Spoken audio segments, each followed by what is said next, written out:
Hi, I'm Bryan Cranston, and you're listening to the Pantheon Network.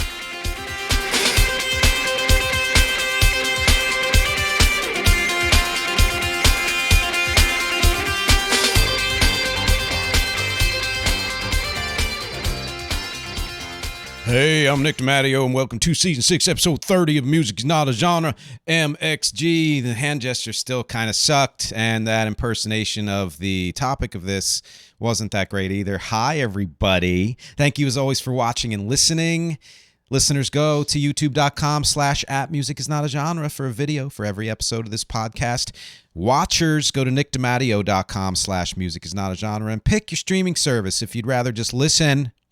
Also, if you'd like a Season 7, and if you'd like that Season 7 to be magnificent, beefed up, etc., please help with the fundraiser. Go to patreon.com/musicisnotagenre. You can join for as little as $1 a month, and that will actually really help a lot. Or just go to the GoFundMe fundraiser and donate whatever you can. It would be very helpful and appreciated.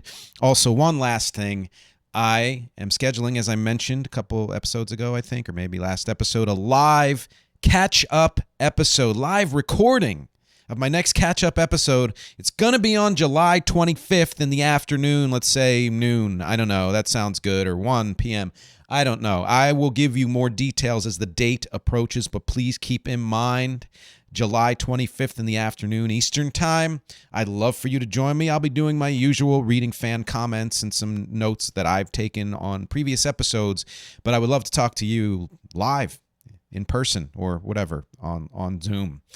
Let's get to the topic. This week, it is Death is Dumb, Volume 17, Elvis, all he's crackered up to be. So, first of all, 17th Death is Dumb. Why this topic? Elvis is been on the list for a while. You can't do a Death is Dumb, tragedy in music and all that without having Elvis on the list. That would be dumb. And yet I didn't want to get right to Elvis because he's not really a heart artist for me. You know, admire, love some of the music, but not a central artist for me. And so I wanted to be in a place to do the topic justice. Also, what's the subtitle? All he's crackered up to be? Okay, so it's kind of a joke on race. It's a joke on him being white and playing largely black music and all of that. And I think that's going to be very relevant to this topic because part of that subtitle is questioning whether or not he deserves the status that he's always had. And that's something I'm going to get into big time. Also, Elvis's death was the first one that I remember in my lifetime of major music star dying. Maybe any star at all. There might be some before that if somebody reminds me, I'll be like, oh yeah, of course. But no, his death, 1977. I was in Wildwood. I was a little kid, and I remember it. And that's unusual for me because my memory's not great. He was alternately considered the champion and ambassador and king of rock and roll, as we know, and we'll find out whether or not he deserves that title. An integrator of styles that helped to popularize and pave the way for other artists, including and especially non-white artists. Or he was also seen as a white savior, white appropriator, given too much credit when other more deserving artists aren't given enough. And we're going to answer some of those questions later on. Detailed history. This will not be a biography. Those have been done before in many forms. No one needs to hear that again, and that's not what my focus is. It's on the music. It always is. This is more of an opinion piece about his place in music and cultural history. Another disclaimer, I'm going to stop at his death because it's about him creating music. It's a Death is Dumb, so that too. But also anything that came after is not as significant. Except for that one remix single in the 2000s that blew everybody away, which I will get to. Format will be talk about his influences, a little bit of that, discography, including main album, soundtrack albums, some EPs, non-album singles, a couple of live albums, but as you know, I'm not a big fan, so I only do the ones that have some significance. Conclusions, including some favorite songs of mine, of his, and don't forget, then the featured song, of course, which is going to be a nice surprise, and some questions, as always. And please go to patreon.com/musicisnotagenre for the bonus MxTRA video. I'm really excited about this one for two reasons, and I'm only going to tell you one of them. The second one, you got to watch it to find out. And that one is, it's on the true origins of rock and roll, the true and earliest origins of rock and roll, the term, the music, all of that. And it will absolutely surprise you. And I really want you to see it. Patreon.com/music is not a genre. Sources for all this: Wikipedia, ElvisHistoryBlog.com, and Britannica. Yes, the encyclopedia, but online. Let's get into influences. One of the saving graces of Elvis as a musical artist was his wide range of interests and influences. Whatever your opinion of him is, and I accept all, including mine, there was no doubt that music was his first and last love, and he was voracious about it. He would listen to pretty much every kind of music that existed throughout his career. In one way or another, he never stopped consuming music, being curious about music, and integrating music into his own work. He played guitar, bass, and piano despite not knowing how to read music, and I think he's an underrated acoustic rhythm guitarist. Talk about his voice till you're dead, and you'd be right to. But his acoustic guitar playing is damn good, and I think a template for a lot of later rock and roll acoustic guitar playing. His first influence musically was gospel music, something he would return to several times.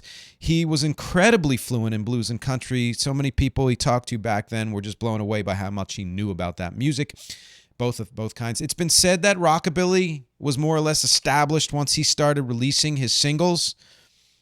Some people say he invented it. I'm going to go ahead and address that later on. We'll talk about that. He himself said he was a great admirer of crooners like Dean Martin, Nat King Cole, Bing Crosby, not Sinatra. He actually said once he's not a fan of Sinatra. I think that changed, but for whatever reason. And he was influenced a lot by those crooners. He also loved Mario Lanza and opera, and would do very similar operatic type things later in his career after he got out of the Army. We'll talk about why it happened later. He asked a guy named Wally Gold, someone my dad knew, to rewrite the English lyrics to the famous aria, O Sole Mio. Let's do that again. O Sole Mio, from the Tony Martin did a version in 1949. There's no tomorrow, and Elvis didn't like those words, so he had Wally Gold rewrite it in 1962. It's now or never. And yeah, I have to raise my hand and do that every time I sing any of that melody. It's just that's I believe that's in the contract of life. So that song charted 3 times with 3 different sets of lyrics. Despite or maybe because of his influence by crooners and opera, his vocals were almost always more sensitive and emotional, no matter his delivery, whether it was rock or pop or, all the time ways he sang, and he really straddled a lot of lines. He eventually incorporated folk, later forms of rock music, lighter pop, and if you go far enough, even funk and soul. It's admirable that despite clearly unbearable pressure from without and within, he never limited himself to one style of music. Almost never. We'll get into the almost part actually in just a few minutes. But as far as the music he chose to do, he never limited himself. And I do find that admirable. Music is not a genre. Discography, let's start. So the initial singles from 1954 to 56, there were 8 non-album singles that preceded his debut album. So that means A, B side, he released 16 songs. And you can look them all up, but here's some notable ones. 1954, there were a total of 3 singles, so 6 songs. That's All Right, B-side Blue Moon of Kentucky, didn't chart nationally, but was an out-of-the-gate gem. It was a 1946 blues song by Arthur Crudup, and just an amazing version of that. One of my faves, I Don't Care If the Sun Don't Shine, was the B-side to Good Rockin' Tonight. Good Rockin' Tonight was a jump blues song from 1947. It's part of my bonus MxTRA video. I'll talk about jump blues and Good Rockin' Tonight. So that's all you're getting here. His first nationally charting hit was I Don't Care If the Sun Don't Shine, the B-side, at number 74. In 1955, there were 2 singles released, so 4 songs. Baby Let's Play House, B-side I'm Left, You're Right, She's Gone. Love that title. Baby Let's Play House is notable because John Lennon borrowed the line, I'd rather see you dead, little girl, than to be with another man, for his song, Run for Your Life, Rubber Soul. One of my favorites, actually. I had worked up a cover of that for the Weird Objective, sets of EPs and albums but it just didn't gel, so I haven't released it yet. Still going to work on it. 1956, there were 5 non-album singles, so 10 songs, which means I believe there were actually 20, whatever, who cares. Heartbreak Hotel, and then B-side, I Was the One. That was his first number one. Great song. How can you not say it's great? And even the B-side, I Was the One, went to number 19. I Want You, I Need You, I Love You. My Baby Left Me was the B-side to that. That was the second number one, and My Baby Left Me went to 31. Don't Be Cruel and Hound Dog, even though they're called A, B sides, honestly, double A side, because both of them went to number one. Hound Dog's a Lieber and Stoller song, first recorded by Big Mama Thornton in 1952, released in 1953. Then there were a couple of versions by Freddie Bell and the Bell Boys from Philadelphia in 1955 and 56. The first one was a parody, so you make your comments there. And then there was one that was slightly more serious. Both are notable, both versions, or whatever, because Elvis loved Big Mama Thornton's version, but his version was much more influenced by Freddie Bell and the Bell Boys version. A bunch of singles from his first album, which we'll get to soon, and then another that didn't chart, and then Love Me Tender, which was his 5th number one. All the above were eventually re-released on a handful of compilation albums after his success, which is common with all artists.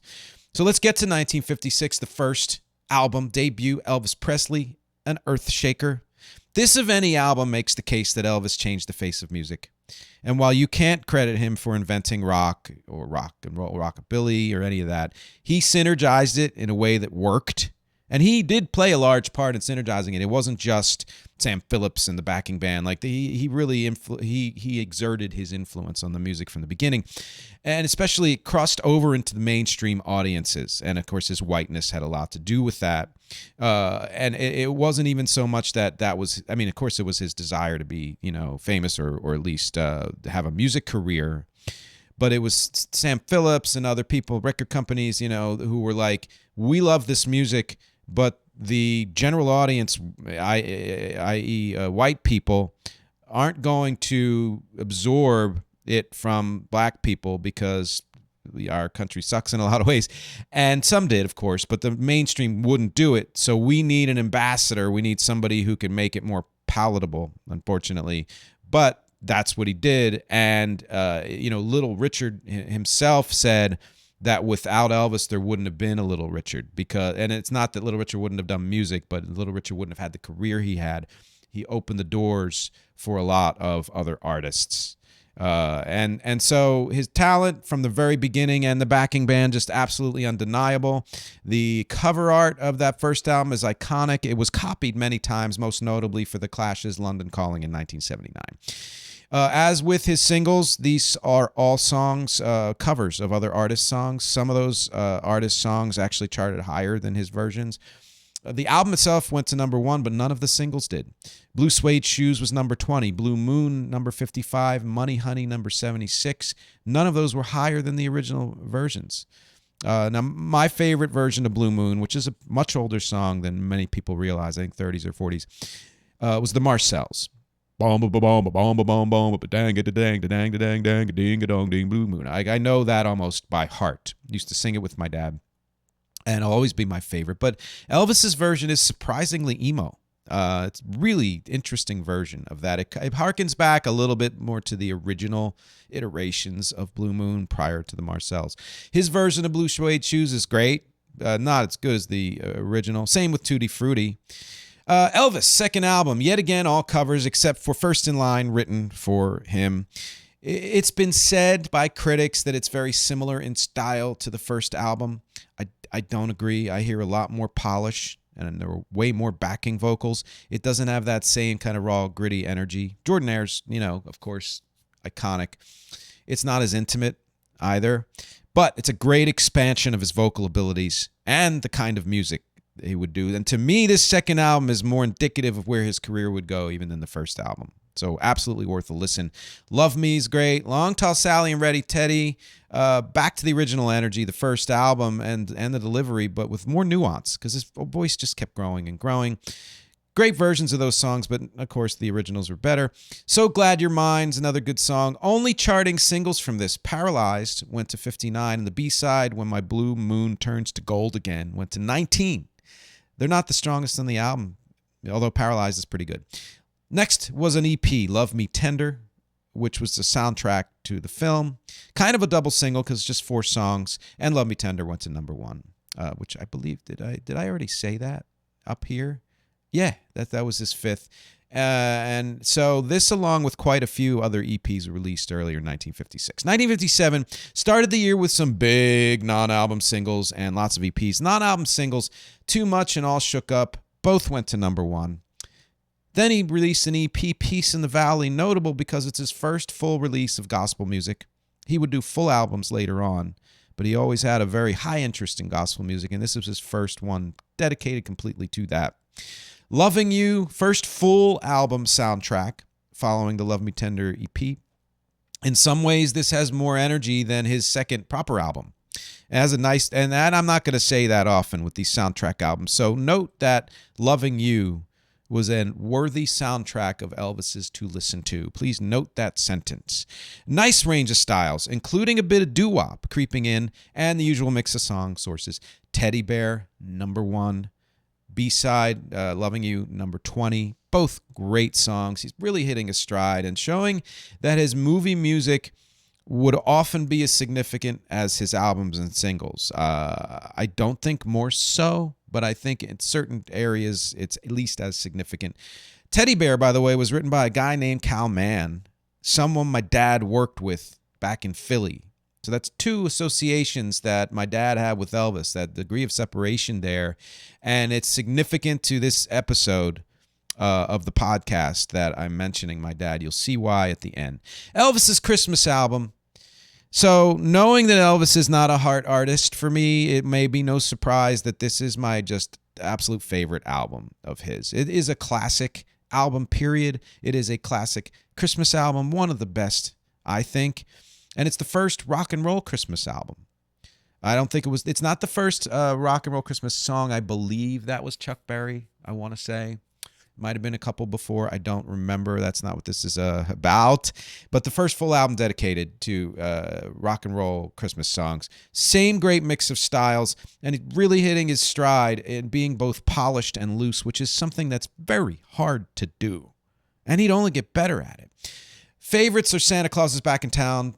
Blue Christmas always makes me feel the holidays. Santa, Bring My Baby Back to Me. Excellent. Also includes all the gospel songs from that EP. Jailhouse Rock EP. Absolutely tops. Love that song. Went to number 1. 1958 had no proper albums released, just soundtrack, an EP, and a compilation. Don't is yet another number 1 non-album single. The B-side, I Beg You, went to number 8. Elvis's Golden Records compilation. Enjoy it. I didn't listen to it, but kind of important because there's a volume 2 I'll talk about soon. Wear My Ring Around Your Neck was a number 2 single. This is significant to me because it's one of a handful of songs, I think 3, that I lip sync to in a middle school talent show. I forget which grade.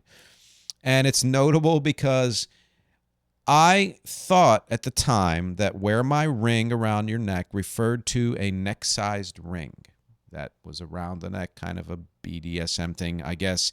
Don't know why my head went there first. And then learned from, I think, my parents that, of course, you're going steady with someone at the time. I don't know if people still do it anywhere. You get a chain and you put the ring on the chain. Say, tells everybody I'm yours. I think that's part of the lyrics. Tell the world I'm yours, by heck. But that's not where I took it. The B-side, Don't You Think It's Time, went to number 15. King Creole, second full soundtrack album and the last full non-compilation album before he went into the Army. Title track sounds like a movie soundtrack trying to do rock and roll. Keep that in mind for future soundtracks. Hard-Headed Woman, though, real frickin' highlight. Love that song. It went to number 1. I also did it in that talent show. Trouble and Dixieland Rock are also highlights. I like them. If you're looking for trouble. Lover Doll, also kind of cool. In some ways, Crawfish is more of a look ahead to certain kinds of 60s rock, which is, neat that he was expanding in those ways, not something he would do often subsequent. New Orleans, as he would pronounce it, I have a soft spot for, because I have a soft spot for the city. One Night, the A-side, I Got Stung, B-side, non-album singles, or whichever one was A-side, B-side. Elvis Sales, EP, last one in 58. It was just a series of interviews he did before he went off to the Army, and it sold really well. 1959 is full of reissues because he was away. No proper album or soundtrack, and it was the last year for a while that he sang actual rock and roll. It would pop up here and there, sort of, but not to the degree that it did from 54 till 59. Now and then there's a Fool Such As I, and I Need Your Love Tonight, and A Big Hunk of Love, and My Wish Came True are non-album singles. A Big Hunk, good, number one. All of them charted, but that's the only one that I kind of like. The others are all eh. 3 compilation albums released in that year, 59. Most notable being 50 Million Elvis Fans Can't Be Wrong, Elvis's Gold Records Volume 2, mainly because quite a few hit singles. And also, artists riffed on either the cover or the title, more often the title than the cover, over and over and over again throughout history since it was released. Bon Jovi would be one. Super Suckers another. Dred Zeppelin was the one I knew well. I think I have that cassette somewhere. In 1960, returned from the service, started with singles, and had 2 proper albums and 1 soundtrack album. All 3 non-album singles in this year. Stuck on You, It's Now or Never, Are You Lonesome Tonight? All went to number 1, of course. And those last 2, and we talked about It's Now or Never, I think they're both classics. The other one and the B-sides, which I'm going to say a lot. All show, though, he's already leaving behind most of the grit, but also that his vocal quality was just growing by leaps and bounds. When he was in the Army, he took voice lessons. He wanted to expand his range and strengthen his upper range and get more, in many ways, proper with his singing, and he did. Elvis is Back. It was the full album here. His voice is just incredible. So much polish, and it's clear now he's not really going for rock and roll anymore. Even his hair is more kind of a cheesed up version of rock and roll, kind of a little too mannered. Few decent songs, some really interesting arrangements, but no real standouts, including the 2 singles, Such a Kiss and The Girl of My Best Friend. I like Dirty Dirty Feeling, and Fever isn't bad, but I just like the song Fever, and there are better versions of it. It Feels So Right is pretty damn good song.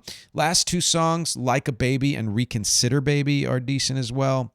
I'm going to say that often. For some reason, the end songs, especially on his soundtracks, tend to be stronger than almost the entire soundtrack in many ways. It was like he was maybe, we have another song we got to throw on here. Let's do one that I want to do, or do one that they didn't think was as commercial, and yet just often very good, and often too short. GI Blues was the next soundtrack, very listenable. And exactly where rock and roll was in 1960, which is not a compliment. It had been so watered down by then. Though, again, his voice is just absolutely amazing how he kept getting both more relaxed and more polished at the same time with so much nuance. Very, very few people on earth can straddle that line, like, I don't know, Tony Bennett. And I mean, I could name 1,000 maybe. That's still not many. Just no standout songs, unfortunately, including the 2 singles, Wooden Heart and GI Blues. Few interesting arrangements, but nothing that jumps out. And you can't count Blue Suede Shoes because that had already been released. They just threw it on here. I think maybe it was in the movie. His Hand in Mine was his first full album of gospel music after that earlier EP. And in some ways it's better than GI Blues because it's truer to where he was at the time, things that he loved. The vaguely Hawaiian arrangement of His Hand in Mine is interesting, and they'd come back to those Hawaiian arrangements a lot, especially in the soundtracks. Heartfelt performances and good selections, but not the kind of roof-shaking, shouting gospel, which you'll hear about in the bonus MxTRA video that he likely grew up with, or at least that most influenced the way he and many other people sang rock and roll and would sing rock and roll. That was a huge part. Again, bonus MxTRA video, patreon.com/music is not a genre. You'll learn about all these rock and roll influences and where it actually came from. 1961, more of the same middle-of-the-road music, as if he was trying to show how legit he was, because rock wasn't at the time. It was so watered down, and nobody was really buying much of it, except echoes of what had happened in the 50s, and nowhere near where it would go after that. Starts the year with a #1 non-album hit, Surrender. Very subtle, good vocals, nice feel, nice arrangement. Not my favorite song. Elvis by Request, EP, cool shift from pseudo rock and pop of GI Blues straight into gospel and country. Nice mix, actually. Some non-album singles. I Feel So Bad, kind of has some life. It went to #5. Marie's The Name Is Latest Flame. Never heard this, but I really liked it. And the B-side of that, Little Sister, even better, I think. Went to 4 and 5 on the charts. Something for Everybody. By both the title and the arrangement of this album, he and others must have understood people were looking for different things from him. Was he rock? Was he the balladeer? So the first side's all ballads. Second side is all I'm going to call up-tempo. Nice amalgam of his things at the time, his interests of gospel, crooning, pop, country, and rock and roll. Give Me the Right is decent, kind of a retread. But I gotta say, his rock and roll side just doesn't have bite, other than Put the Blame on Me. It's not where he was in the 50s, that's for sure. But I Slipped, Stumbled, and Fell is kind of fun. Blue Hawaii is, I believe, a soundtrack, mostly just thematically Hawaiian music. Can't Help Falling in Love, of course, as classic as his 50s hits. #2. Didn't go to #1. B-side, Rockahula Baby, should be a Z-side. The rest of the album is unremarkable. Can't Help Falling in Love, my favorite versions. I mean, his is classic, of course, but Corey Hart and UB40, look them up. 1962, Follow That Dream EP, 4 songs from the movie. Yes, it was recorded and released. Next one, Potluck, next proper album, 7th, Sweet Jesus. I don't know what to say at this point. Gonna Get Back Home somehow, and Suspicion are interesting, but still kind of eh. All the songs are under 3 minutes on Potluck, and they all feel too long. So, not a great period. Kid Galahad EP from the movie. Again, fine performances, but lackluster on every single other level. King of the Whole Wide World is fair. It's a good single. Girls, Girls, Girls, last proper album that he'd release, 62, until 1967. It has more energy than Potluck, but clearly this has been influenced by his movie music and whatever reason. Trying on a lot of hats on Girls, Girls, Girls. Some of them work. Others kind of cross racial lines that are uncomfortable. This is more of a Potluck album than actual Potluck, the album. Almost none of the songs are memorable. Probably none, since I can't remember them right now. Song of the Shrimp is neat. We're Coming In Loaded is actually really good. And maybe the only song from this whole era that's too short. And then you have freaking Return to Sender. Love that song. I think it's his last song from his classic period. Not his last great song, but his last, classic song. I always thought it was a 50 song. It's 62. Non-album singles, Good Luck Charm went to #1. She's Not You, #5. It's a little better, but Just Tell Her Jim Said Hello. B-side, #55 is different. I like it. 63, other than the compilation, there were just 2 soundtrack releases and barely any singles. Probably his worst year, but I'm going to end up saying that for the next couple of years. So I don't know what the hell, I'm probably wrong about that. It Happened at the World's Fair soundtrack album. Marginally more interesting than his last several soundtrack albums. Relax is a good song. One Broken Heart for Sale was a single, went to #11, but not good in my book. How Would You Like to Be is a neat song. Non-album single, You're the Devil in Disguise, #3, not bad. Fun in Acapulco, another soundtrack album. There's more energy than most of his soundtrack albums to date. Very thematic, Acapulco, whatever, Latin music. The singles, title track, Mexico, Bossa Nova Baby, all pretty decent. More fun of an album to listen to beginning to end than any of his last several albums. So if you're going for an early 60s, go Fun in Acapulco.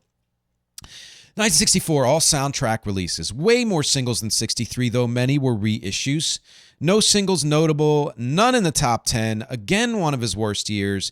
Kissin' Cousin, full album soundtrack. Title track went to #12, just coasting. But if you consider this more of a musical theater album instead of rock, it's actually not the worst. It's got this funky white pop, mid-60s sound, harpsichords, organs, horns. Definitely a move forward into the 60s sound for him. So many songs flirt with being good, and they just don't get there. I think that's in the writing. It's a Long, Lonely Highway does have some life in it. And I'm going to stop there because I got a really nice one coming up, and I think it'll be a great way to start after the break. So I will talk to you in a couple of minutes. Hey, so I was going to do the usual and just list all of the links that I'd love for you to check out, but I realized that everything you need to know and everywhere you need to go is at nickdematteo.com. That really is the hub. I list all the links in every episode just in case, but nickdematteo.com is where I put everything that I do. If you want to know more about this podcast, whether it's the audio version or the YouTube version at youtube.com/@musicisnotagenre or wherever else the podcast shows up, or if you want to support the podcast at patreon.com/musicisnotagenre, just go to nickdematteo.com. It's all there. If you want to check out my full discography of original music and covers for my band REC, REC, and beyond, it's at nickdematteo.com, including all the streaming and social links for wherever you listen to music and wherever you check out your soch. My acting clips are there. My voiceover clips are there. Graphic design, my blog, and most especially, it's the best place to contact me. If you go to nickdematteo.com/contact or just hit the contact is on every single page. You can send me a note, say hello, ask me any questions you'd like. You get a newsletter a few times a month. And if you have a project of your own and need work done for it, whether it's audio editing or music or voiceover or graphic design, or if you have an event and you need live music, go to nickdematteo.com, contact me, say hello, let me know what you need. I'd love to hear from you. Thanks for listening. Let's get back to the show. Hey, we're back. Listeners, I'm taking a moment out to talk to the watchers here. Hope you appreciate my effort at kind of Elvising up. I got a fake pompadour and the shirt with the collar open. I got that acoustic guitar in the back. That's the kind of quality you'll get if you support Season 7, patreon.com/musicisnotagenre or the GoFundMe link below.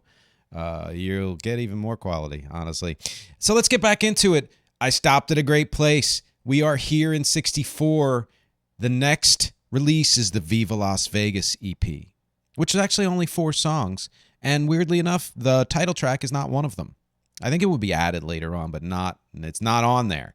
It was released as a non-album single, that title track. It went to only number 29, but of course it's a classic now. And I think it's absolute top 3 best of his soundtrack songs. No question about it.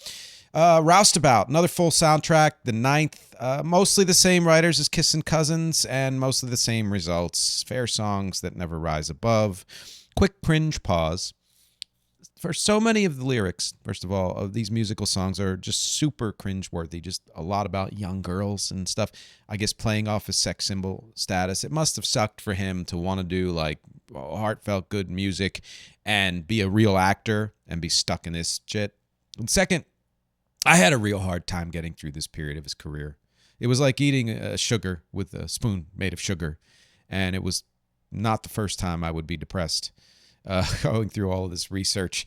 But, you know, Elvis, what a roller coaster. 1965, more soundtracks, compilation, fair amount of singles, whisper of a comeback, which he would need.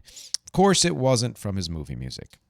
Girl Happy. Anyone who's watched any of Elvis movies, quick question, all of you, can you tell me if any of them were more than just pleasant? Are there any that you were like, it's actually pretty good, you know, B-movie at least? There's like 30 some of them, right? And I haven't seen any of them, so I have no idea. I can't judge them. Let's just say that. Judging from the music, I don't have high hopes, but I could be wrong, and I'd love to know. Anybody out there is a fan of Elvis's movies. His voice seems lighter and more energetic on Girl Happy, and again, he sings everything impeccably. This is kind of his return to singing rock and roll, at least the energy-wise, even though it's very tropey and cheesy. Also, again, the songs are just not good. And again, all about girls. Decent production and variety, though. Meanest Girl in Town isn't bad, as well as You'll Be Gone. You can tell, though, that it was recorded a bit earlier. It says 1962. That's by the style, which makes sense. So again, I stand by the fact that he didn't do much rock in the mid-'60s. Non-album single, Crying in the Chapel, was left off his full gospel album, and it was his first top 10 in 2 years. Even though it was a recording from many years prior. So again, really kind of coasting. Tickle Me, EP, soundtrack, not really worth noting because it's recycled material. Elvis for Everyone, wouldn't usually mention a compilation, but these are mostly previously unreleased recordings spanning 10 years and probably the best mid-60s album he released. Great mix of styles and vocal approaches. Tomorrow Night from 1954 is particularly good, not because it's a great song, but because it shows how a subtler approach to production can turn a treacly song into something sublime. Same with Forget Me Never from 1960. When It Rains, It Really Pours from 57 is kind of a nice throwback to the rawer sound. Harum Scarum, The Law of Diminishing Returns. Too many soundtracks by the same people over too short a time. It's honestly a step backward from Girl Happy, if that was even possible. And here's the thing. At a certain point, it doesn't matter how incredible a singer someone is if the material doesn't measure up over and over. And honestly, this is the issue I have with most artists who classify themselves as quote-unquote vocalists, which I believe is actually a genre, whatever. And there's no doubt in my mind that at this period in his career, Elvis went from being a fully engaged artist to being just a vocalist. And you can tell in the work. And I'll say, and this is my personal taste, even vocalists, very famous vocalists, who I'm not going to name, who have sold millions of records and have had songs written for them that are actually quality songs, almost across the board, I'm just not a fan of, because it's like my big hair theory. If that one thing so overshadows everything else, then that interesting integration of all the elements of music just isn't there for me. But that's just taste. 1966, 3 more soundtracks, some with singles, but most singles were either re-releases or previously unreleased. As another lackluster year. That's how many in a row? 3, 4, 5, 6, 4. Frankie and Johnny, the foray into Dixieland and Ragtime's kind of a nice change, but again, really weak songs. It's hard for me to dislike any version of When the Saints Go Marching In, but I do not like his version. Wow. And I didn't think I'd ever say that about that song. Paradise Hawaiian Style, back to the Hawaiian theme, again with diminishing returns. But this is the first time I can kind of hear that he doesn't actually like these tunes, which I think good for him, you know, like be subtle enough that there's some subtext in your singing that you're not into this. Spin Out, making an attempt to bring his music into the present with very mixed results. In general, it's a step in the right direction and kind of foretelling his comeback, which would happen soon. Spin Out was one of the better title tracks, but still not great. Tomorrow's a Long Time, a Dylan cover, and pretty well done. Not only is it over 3 minutes, which was unusual for him at the time, it's over 5 minutes. And whatever the reasons, it shows him continuing to be tuned into all kinds of music, and I like this version. And it's not the last time he do Dylan, I believe. 1967, continuing his upward slide, not just artistically this time. How Great Thou Art was his first non-film, non-compilation album, non-EP in 5 years, and it was a huge hit. All gospel. So another full gospel album for, I believe, the second full one and not the last. First side, slow gospel song. Second side, fast. You know, he did that on Something for Everybody. Absolutely worthy of winning a Grammy the following year, as far as I'm concerned, although I'm sure it pushed out other worthy contenders. You can hear his later 70s style creeping in here. The rounder tone, the added drama to his delivery and to the arrangements. You can picture him while he's singing this gospel, taking one of those stage stances in singing, especially You'll Never Walk Alone. Easy Come, Easy Go's an EP soundtrack, and again, much more alive than most of his other soundtracks in the 60s. Overall, very listenable. The horns and the strident tempos kind of, again, preface the 70s style. You Gotta Stop, prime example. You Gotta Stop. And that's not me talking to him. That's a song. Sing You Children, like a crossover gospel track. So neat that came into the soundtrack music. Double Trouble, soundtrack album, fully into the mid-60s sound, mid to late. Above Par, still not great.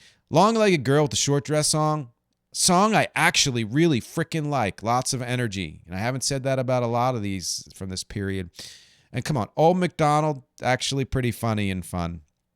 What Now, What Next, Where To is pretty good as well, and I like the title. Clam Bake, another soundtrack, a little life here. I like the production. Guitar Man is a good song. And a good version of You Don't Know Me. Big Boss Man, also good. Non-album single, Indescribably Blue is indescribably meh.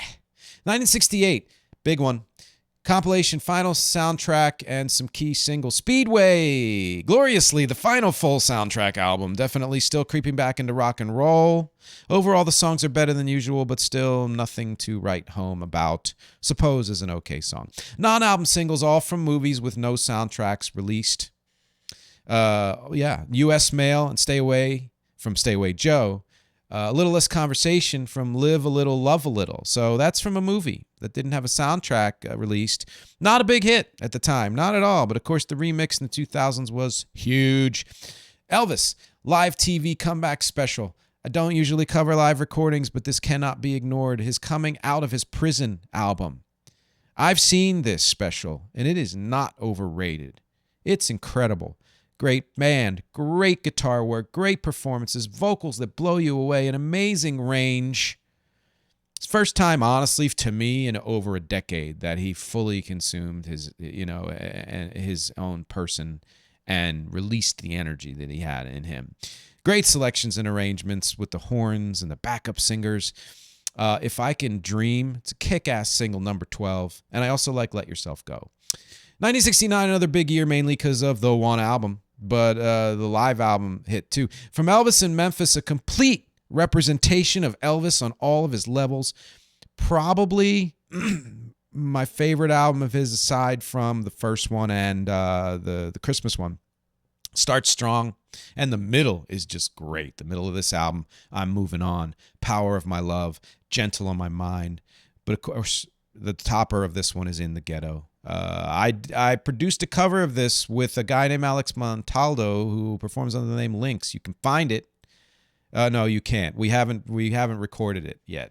So we have recorded some other covers with Lynx, though. Look them up. Non-album singles: Clean Up Your Own Backyard, very cool. Don't Cry Daddy and Rubberneckin' were recorded for his last movie, Change of Habit. Both good, but I really like Rubberneckin'. 1970, the machine gets going again. A lot of compilations, live album, more hit singles. That's the Way It Is, a very good album. Lots of continued life. Like the arrangements a lot and the production, though I don't love the songs as much as the previous album. Patch It Up is very good. The Next Step is Love. I like mainly for the arrangement. You Don't Have to Say You Love Me, a number 11 single. I've Lost You, number 32. Not a real fan of either one of those. Non-album singles: Kentucky Rain, number 16. Very nice. And The Wonder of You, a live version of that, went to number 9. Also fine, good. 1971, absolutely unstoppable at this point. Just a full stride comeback. I mean, not even a comeback anymore. Just absolute success. Aching to get all of his music out. Hell of a lot of compilations and 3 proper albums. Elvis Country, I'm 10,000 Years Old. Great name, all country. Many styles represented. Very, very nicely done. It's kind of like Ray Charles' country album from several years before because he puts his own spin on everything. Snowbird, Funny How Time Slips Away. I Really Don't Want to Know, which went to number 21. I Wash My Hands in Muddy Water. Make the World Go Away. I like all of those. Love Letters from Elvis was a more pop-leaning version of the previous. Not bad. Nice mix, but not my fave. Got My Mojo Working. Keep Your Hands Off of It. Really fun. Elvis Sings the Wonderful World of Christmas. It's hard to top that first album, and he doesn't. It's good, but it lacks the original's energy, and honestly, he kind of even sounds tired on some of these Christmas songs. Winter Wonderland is nice, though. It reminds me of Scott Weiland's Christmas album. There's a little bit of like, just let it loose, and you're somewhat slurring. Who knows why? Merry Christmas Baby, very good. It's hard for me to dislike any version of this song, and this time I mean it. Non-album singles: I'm Leaving, went to number 36, very nice. It's Only Love, went to 51, good arrangement. Rags to Riches, 33, 1972, interesting mix. Compilations, lives. Elvis Now. Hey Jude, his version, where the lyrics are all very weird and different and mixed up, sounds like he's high, but it's very compelling. It's almost like you can't stop listening to it. Like, you can't watch a very beautifully produced car crash. Sylvia, powerful. Fools Rush In, very nice. Laid back in a great way. I Was Born About 10,000 Years Ago, right in the pocket. Really good song. He Touched Me, another gospel album. Please, no jokes. Honestly expected it to lack energy at this point, but it does not. I like this better than that middle comeback gospel album. Think I like it better than the first one. It won him his second Grammy. I've Got Confidence, funky. Seeing is Believing, funky. I, John, Foot Stomper. Non-album singles from this year, sort of. An American Trilogy. Everyone knows this, and okay, you know, the patriotism. Separate Ways, not bad. Burning Love was his last big hit of his lifetime. It went to number 2, and it didn't go to number 1 because of Chuck Berry's only number 1 album, My Ding-a-Ling. Comments below. I love Burning Love. I really do. The last 2 non-album singles were title tracks of compilations, otherwise containing mostly older songs. Yeah. 1973, quiet year-ish, and the music is all the better for it. Elvis, subtitled The Full Album, or known as The Full Album. Nicely subtle album, pretty eclectic mix. In a lot of ways, this is his tribute to singer-songwriters, and a good sidestep in a period where everything was quite bombastic. Not everything, but most of it. I really like it. Where do I go from here? Paul Williams song. I always liked Paul Williams as a songwriter. That's What You Get for Loving Me. Very nice upbeat country. And of course I like it because I found out it was Gordon Lightfoot, and I love Gordon Lightfoot. I'll Take You Home Again, Kathleen. It was a nice surprise. Didn't expect him to do a song like that. Don't Think Twice, It's All Right. Another Dylan cover. It's a great bluegrass version. Yeah. Raised on Rock for Old Time's Sake. A good album. Great mix. Tasteful production. Again, probably top 4, maybe my 4th favorite album of his. Find Out What's Happening. If You Don't Come Back, just a little bit. All are funky in different ways, which I love. 1974, more live albums and compilations. Good Times. Riding a wave of music that broke the year before. It's uneventful, but I like his version of Spanish Eyes. And Good Time Charlie's Got the Blues is also a nice song. 1975, so 74, not a lot happened. 1975, Promised Land. Songs from the Good Times session, said to be the weaker material. Honestly like this material better than Good Times. I think because it's quirkier. Because they thought, oh, maybe it won't sell as well. We'll save it for an album, and he couldn't do new material. I like it better. If You Talk in Your Sleep, nice slow funk groove with great Philly soul strings. You Ask Me To is sneaky nice. Today, another album. You can really hear a production shift. So mid-70s, but in a good way. But also has that kind of mid-70s penchant for looking back to the 50s, which, God, I remember that. And I mean Crocodile Rock and all that, and Grease and whatever. And, you know, at a certain point, you're like, yeah, okay.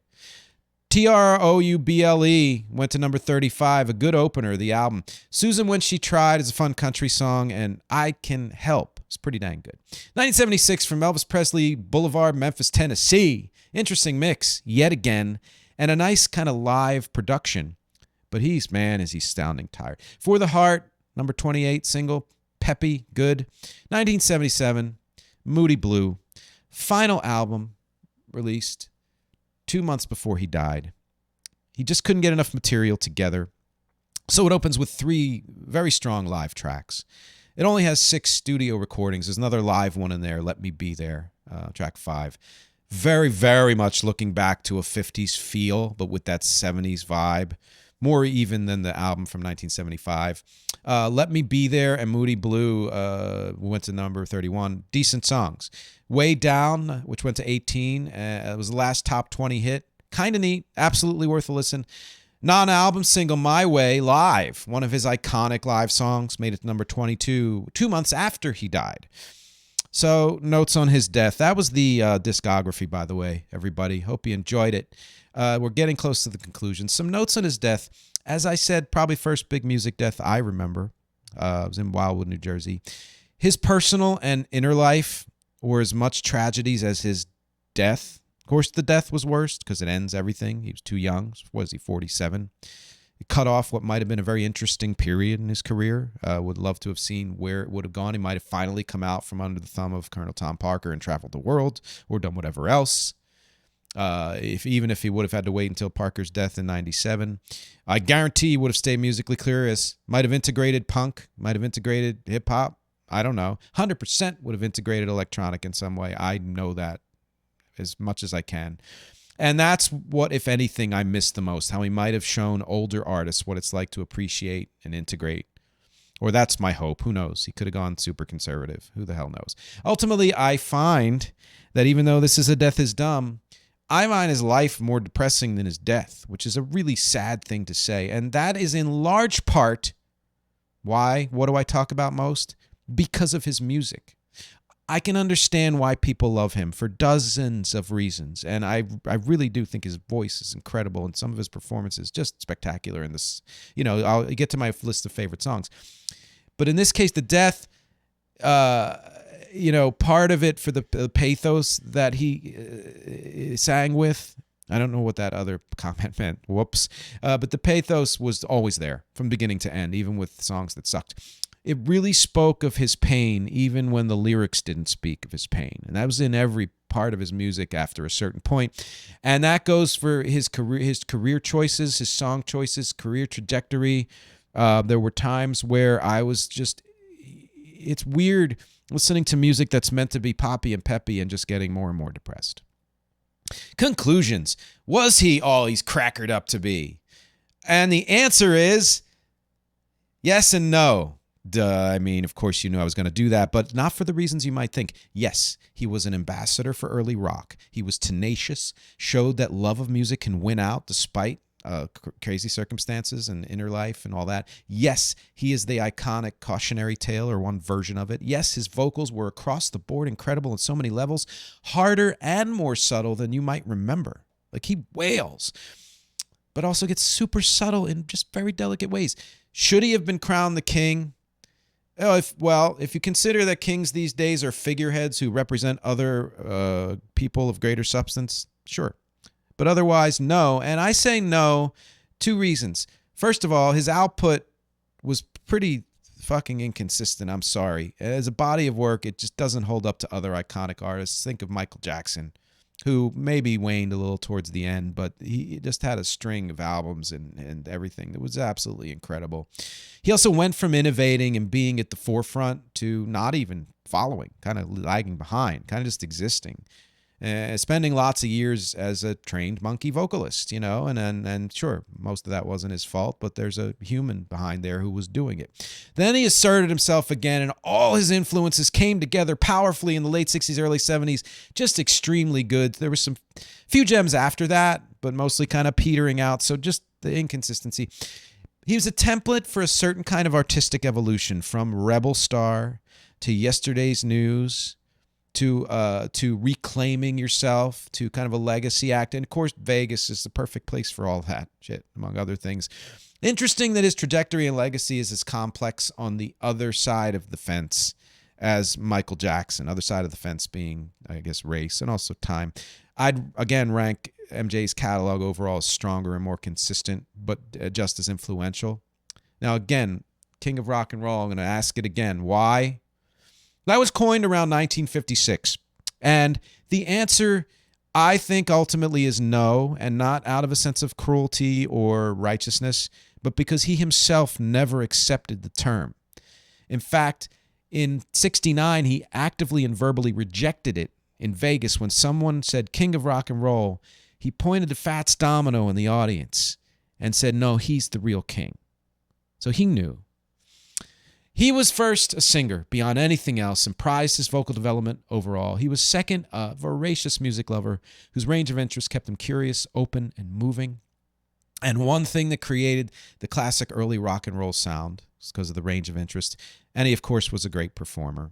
In fact, speaking of moving, his movements, pelvis, that was which got him in trouble, were as connected to rock and roll as the music. And I say that because in the bonus MxTRA video, you're going to get some origin stories, true origin of rock and roll, and movement has a lot to do with it. All right? No doubt he loved music and loved what was at the time called race music or rhythm and blues, gospel, blues, as much as or more than country and crooner and opera. That was genuine. And his love of and respect for black artists was also genuine. Does that give him a pass culturally or make him somehow saintly? No. And people who revere him as a saint, they're a certain kind of person, and that is an issue for me. But does it bring it back to what I always emphasize, which is the music itself? Yes. Yes. That is worth listening to, most of it, some of it, half of it. Was it appropriation? Okay, As always, there's no one black and white answer to this, pun intended. It's about nuance and subtlety and intention. It's how you do something, how you frame what you're doing rather than the act of doing it itself. This is actually something that kept me away from developing and releasing a lot of the hip-hop work I've done over the decades because I felt so self-conscious about being a generally white dude doing a generally African-American music. That's barely an issue anymore in considering how things have changed since ever, really, if you go back as far as the Beastie Boys, but Eminem and you know, Jack Harlow and all that. But I think this is a good conversation to have, especially in the context of Elvis, because he is, in a way, the patron saint of the question of appropriation, or is it adaptation, or is it homage, which was the topic of an episode of mine from a couple of years ago dealing with, not coincidentally, Paul Simon's Graceland. And again, my answer to that is how you do it. And again, it's a good question to ask. And I will say this, I talked about this with a fan on YouTube. Musicians rarely make these distinctions because musicians are by nature music lovers and are more inclusive, at least musically, let's say, than not. Okay, favorite songs. What sucked was there were very few hidden gems. I always find hidden gems in every artist I do, and I hardly found any, but I did find a few. So in order, That's All Right, Heartbreak Hotel, Don't Be Cruel, All Shook Up, Teddy Bear, Loving You, Santa Claus is Back in Town, Blue Christmas, Santa Bring My Baby Back to Me, Jailhouse Rock. This and Heartbreak Hotel were probably the first two I loved as a kid. Wear My Ring Around Your Neck, ouch, that's tight. Hard-Headed Woman, Can't Help Falling in Love, Return to Sender, Long-Legged Girl with a Short Dress On, Guitar Man, If I Can Dream, Suspicious Minds, In the Ghetto, Burning Love, Don't Think Twice, It's All Right. My personal relationship with Elvis is not super strong, as I mentioned. By the way, I think I overlooked Suspicious Minds when I was doing the discography, and that's, of course, an early 70s hit. And please remember that name, Suspicious Minds. It's going to come back in the last few minutes of this episode. Again, it's hard to say that I haven't been influenced by Elvis because anyone who came after Elvis in some way has been influenced by Elvis because Elvis influenced the Beatles and other people who influenced us, let's say. But I don't think I've ever really been fully directly influenced by him. So my featured song is not my song. It is a production I did of Suspicious Minds featuring my dad on lead vocals. So in just a couple of minutes, you're going to hear my dad sing a funky electro version of Suspicious Minds that he kills and that I enjoy the production I did on it. It was recorded at the same session as California Dreamin', which was at the end of my Scott Shea interview on his Mamas and the Papas book. So you can hear that similar approach, lightly electronic, quirky elements, funky, danceable, great vocal from my dad, fun backup vocals. Please remember the bonus MxTRA video on patreon.com/musicisnotagenre. If you'd like to hear the true origins of rock and roll, I'm going to give it to you straight. I'm actually going to record it soon. Questions: are you an Elvis fan? If not, why did you stick around for an hour? Are you a Rabid fan? Are you a casual fan? Are you kind of a love-hate fan like me, music-wise? Or are you just plain hate? Which like my mom. Which periods do you prefer, if any? The early ones, the 70s, 60s, whatever. How do you feel about Elvis's legacy? That's a great conversation to have. Do you think he was truly the king of rock and roll? I want to know the answers to all these because, as always, my objectives here are music, conversation, and connection. Thank you for hanging with me, and I'll talk to you next week. Don't forget the live, July 25th. Put it on your calendar. See ya. We're caught in a trap. I can't walk out because I love you too much, baby. Why can't you see what you're doing to me when you don't believe a word I'm saying?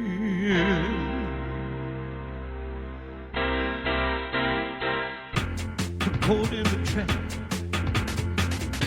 I can't walk out because I love you too much, baby. Why can't you see what you're doing to me when you don't believe a word I'm saying? We can't go suspicious mind. And we can build our dreams with suspicious mind. So we've been over and I know I better say hello. Would I still see suspicion in your eyes? Here we go again, asking where I've been. You can't see these tears are real, I'm crying. We can't go on together with suspicious minds. And we can't build our dreams with suspicious minds. Oh, let our love survive. Oh, dry these tears from your eyes. Let's not let a good thing die. 'Cause baby, you know I'll never lie to you. Oh, yeah.